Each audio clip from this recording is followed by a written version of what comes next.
record straight. You and me, we ain't nothing alike. Let's set the record straight. Those words you say, they hold no weight, they like. Let's set the record straight. You'll never break the... Hello everyone, welcome back to another Diecast review. Today we have Kimi Räikkönen in the number 91 Project 91 Trackhouse paint scheme.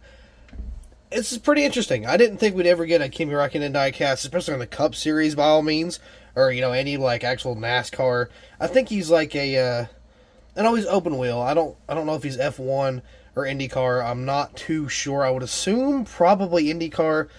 Honestly, I know a lot of people are going to be upset with me about this, but I don't know the difference between the two. I really don't. They kind of just feel the same to me.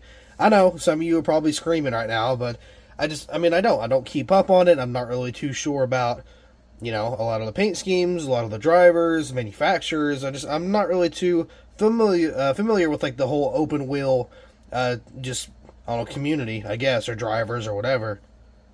But Project 91 is a very awesome opportunity for people like Kimi to kind of get behind the wheel of a NASCAR stock car and, kind of have some seat time. So, like, normally, I don't know if there's, like, any certain standard with how many races they can do or, like, how many they're supposed to do. As far as I know, Räikkönen has only done one race for NASCAR in the Cup Series. I don't know if that's true, but as far as I know, he's only done one. Now, if you don't really know what Project 91 was, because it was kind of confusing to me at first, and maybe I'm just kind of dumb, I'm not really too sure, but from what I understand, it's like a program that allows a third car for Trackhouse, because of course you got Suarez and, Chastain, I couldn't think of the name for whatever reason, but there's like a third charter in there that kind of allows some outsider, like, more known people who don't really race in NASCAR to kind of get in the seat and have that opportunity to get track time in NASCAR and kind of, just kind of have that connection made, I guess, is really the best way to put it. And it allows a lot of outsider drivers to, again, just get behind the wheel for a time or two. I don't know if they can only do one race. I don't know if they can do a couple. I don't know if they have a limit, like you can't do more than like 3 or 4 a season. I don't really know how all that works. I'm assuming it's just like a whatever Trackhouse wants to offer. So like, hey, Kimi, you want to hop in the 91 for a race? And he's like, oh yeah, sure. Kind of like an opportunity thing. Maybe not like a you're our next driver. It's more of just a charter that's like flipped with drivers, kind of over and over and over to kind of get some other outsiders just again behind the wheel. That's my explanation of Project 91. I don't know if I'm on the dot. I don't know if I'm way off. I don't know if I'm a little off. But I know that's kind of the general idea, is to get some of that more outsider drivers from like open wheel or F1 or, whatever, IndyCar, whoever it may be or wherever they may be from, behind the wheel, just kind of like as like an experience thing. Again, that's my way to describe it, but it's pretty awesome that we get the diecast in general. I mean, normally stuff like this is very rare to be made. I don't know if this is a rare diecast. I'm assuming down the road it probably will be. I'm sure this is one we'll look back on years from now. I'm like, man, I can't find that car anywhere. Or if I do, it's like a $50 car. I'm not saying you'll be, by next year, but I'm sure eventually at one point we will get to where this car is pretty expensive. But I mean, I'm not a Kimi Räikkönen fan. I'm not really a Trackhouse fan by any means. I'm a Chevy guy, but I'm not really, just because it's a Chevy, it's not going to drag me in by any means. But I'm like, you know what? I got a feeling if I don't get this car now, even if I know nothing about the driver, nothing about, the car itself, nothing about where it ran, any of that, it's still probably a good idea to get it, just in case I can't get it later on down the road. And that's exactly why I have this car today. I don't know the sponsor. The sponsor is... Oh God! Oh goodness! Recogni. I gotta be butchering that hardcore. I don't know. I don't know the name. That's kind of awkward. Wow. Okay. I guess we'll do our best. I didn't see any diecast reviews on this. I'm not saying nobody has any.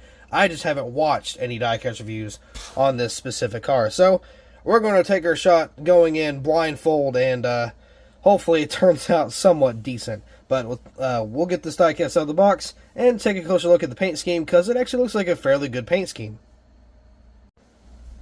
Here's the diecast straight out of the box, and first thing I kind of notice, it almost reminds me of like Johnson's like was it Carvana? Whatever scheme he ran, it was like the blue and black, and it had like the yellow numbers, or was it yellow? I don't know, but it reminds me of like a Johnson scheme, like one of his newer schemes. I like the Dayglow 91. I don't know if it's Dayglow, but it's a weird, like, it's almost Dayglow, but I don't think it's like vibrant enough, if that makes any sense at all. I mean, but it looks like it should be Dayglow, or it's close. But yeah, paint scheme looks nice. I love the yellow numbers. It looks really good. Of course, you got the Trackhouse slash of the numbers, which, you know, kind of have to. Very cool car. I do like the paint scheme. Paint scheme's really nice. It's very futuristic. I think maybe did Chastain have a paint scheme similar to this? I don't know if he did, but I feel like he did. I don't know. Either way, paint scheme's awesome. So we're just going to go ahead and look at this. A very nice tilted look at the car. Very, very sweet. Again, whatever the world this sponsor is, I couldn't tell you if I'm right or wrong. What did I say? Recogni? Something like that? Yeah, I don't know. It's something. ILOQ, not too sure what that is either. I like the kind of the transition with dots. It's kind of, I don't know if it's supposed to be that way. I don't know, I kind of like it. And then it kind of goes back to blue. I got Räikkönen on the name banner there. Got the 91. I almost said Räikkönen behind the 91. That's not what that is. It's very big though. Man, it's almost a little too big to fit that back part of the car. It's on the name, or on the roof rails on each side. So that's kind of interesting. Whatever, you know, that funky weird word. I don't really know what to call it. Räikkönen there. Again, got that weird funky word. I don't really know how to pronounce it, but it's chilling right there on the deck lid. Hey, look at that. Got it on the back end once again. Trackhouse, they got the 2 rookie stripes, which, you know, of course, got to have those. For a rookie, you got the ZL1. Of course, you got the pop rivets. I forgot what they were called. The pop rivets on the spoiler back here looks pretty good. Got the tail lights and the 91, of course. Over here, you have... Oh, got a hair, apparently, if I can get that off of there. Got ILOQ. Again, I'm not sure what this is. Oh, that's interesting. Look at the gas cap. This is not a race version, but I'm pretty sure, if I'm not mistaken, this car was ran at COTA. Is that true? I don't know if it is, but it was ran at a road course. So even though it's not a raced version, it still ran with the gas tank on the other side. That's awesome. I didn't even notice that. That's really, really cool. Race service there, 273, whatever that's kind of standing for. Project 91, there we go. Project 91, I like how they have it on the C-post there. Kimi Räikkönen on the name banner. Or, I'm sorry, on the name rail. Got Chevrolet, ILOQ, and then Project 91 on the bottom of the B-post. Again, that very funky word right there. Yeah, that's just chilling on the side. Don't really know that kind of a goofball logo or company. I really don't know how to... I don't know how to pronounce it. I'm sure I'll look at a video afterwards and be like, oh, yeah, that makes sense. And I'll be like, oh, I feel stupid. But yeah, so I got 91 there. I really like the kind of almost like super modern, like technology type, almost like some type of like computer part, like some type of service board. Looks nice. I don't know what really you would call that design, but it's sweet. Very modern, very mechanical looking, I guess you could say that, but it's really sweet. I like how that looks. Goodyear, it's a little scuffed, a little messed up, but not a big deal. NASCAR Cup Series, of course, got the Goodyear tires here. We do have Sunoco 91, and onto the front end we kind of got a mix of that blue and black with the 91, and of course the Trackhouse logo. Very cool car, very awesome. I'm glad we get some of these like one-off cars every now and then. I don't know if they've had any other, I think they have, like 1 or 2 other people that did the Project 91. I guess where Kimi's a little more popular, maybe that's why it got made. I'm not really too sure. But it would be awesome to, just kind of get some more, if not all, of the Project 91 drivers. That would be really sweet in like a collection. That'd be really cool. But I mean, I guess a man can dream. And with that being said, ooh, I messed it up terrible. Sorry, I have been stumbling over my words the entire day. Anyway, take back, rewind, let's do that again.